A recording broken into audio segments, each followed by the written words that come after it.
Hi, you're watching Esther from Stampin' Star Creations. Thank you for joining me for a Bible journal. This is the first of 2020. Ashamedly, I've got to April and I've not been doing my Bible journals as regularly as I've hoped. I did hope to do them once a month.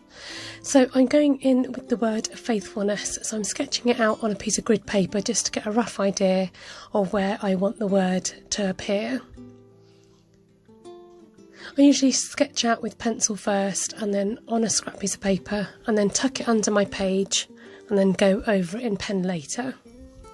This way you've got an idea of spacing and being able to correct anything or change things when you come to write in pen. So this is the verse, "The steadfast love of the Lord never ceases, his mercies never come to an end, they are new every morning, great is his faithfulness," and that comes from Lamentations. Chapter 3, 22 to 23. So just lining up the paper underneath, and the Bible paper is thin enough. Now, sincere apologies, I didn't realise that when I paused the video I'd stopped recording, so I've missed out a big chunk of this already. I go over in a suitable pen which is great for kind of got archival ink in it, so it won't fade over time. I'm using this Stampin' Up set called Positive Thoughts, which I thought was quite appropriate for this time and for this particular layout. I'm using some really bright colours. I'm on a bit of a rainbow trip at the moment, what with all the rainbows being around and being used in windows and things like that. Everything I do seems to be rainbows.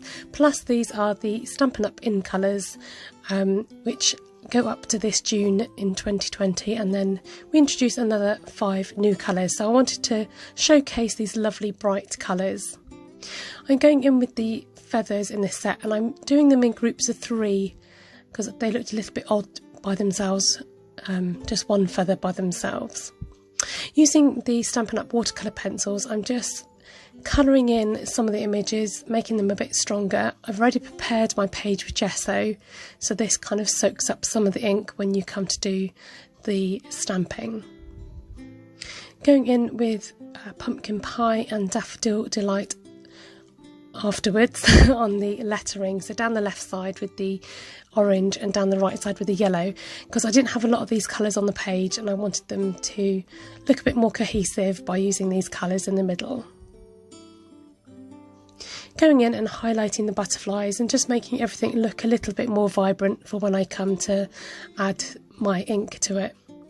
So from the past I've learnt that water, you can put water on your page, but it does kind of tend to spread and get everywhere. So I tend to use these Stampin' Up blender pens. These are great for moving around any watercolour. So as you can see, those, oh, I've gone and got ink on my hand. I want to show you that. So I've grabbed in a scrap piece of paper just to rest on. As I was saying, it just makes the work a lot more vibrant and it just brings life to the watercolour. So because I'm doing the journal in this direction, it does mean that I'm going over my page, and so yeah, just word of warning, be careful with smudging.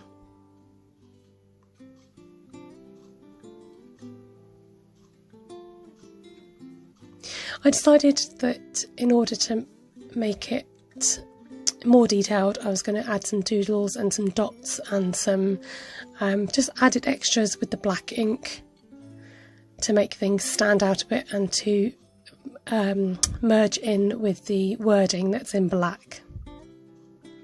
So doing a few dots on the butterflies and then adding some detail on that flower. So I did dry this in between with a heat tool, just gave it a blow over with the heat tool in order to dry the page before I did my doodling on top.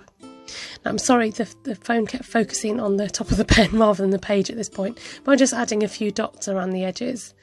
I've been taking up some drawing recently and I've been introduced to like little dots around pictures, and I just think it helps to add something. I've already gessoed this part of my page, so I do like to highlight the verse that I'm working with, and I'm just going over with the real red and the blender pen to highlight the verse.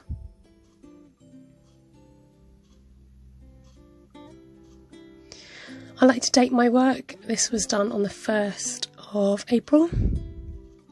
Trying to find a corner to squeeze the date in.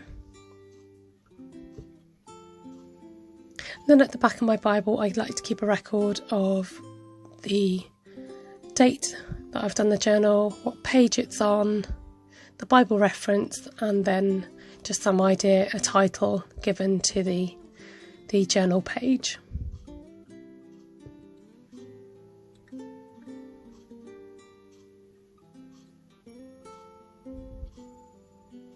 This is nice over time to refer back to, so you've got a record of your work. I hope you've enjoyed this journal. Thank you for watching along. Do subscribe to my channel, and I've got a whole playlist with my other Bible journals if you're interested. Do subscribe to my channel and press the thumbs up. Leave a comment below if you'd like to say something. Take care and have a good day. God bless. Bye.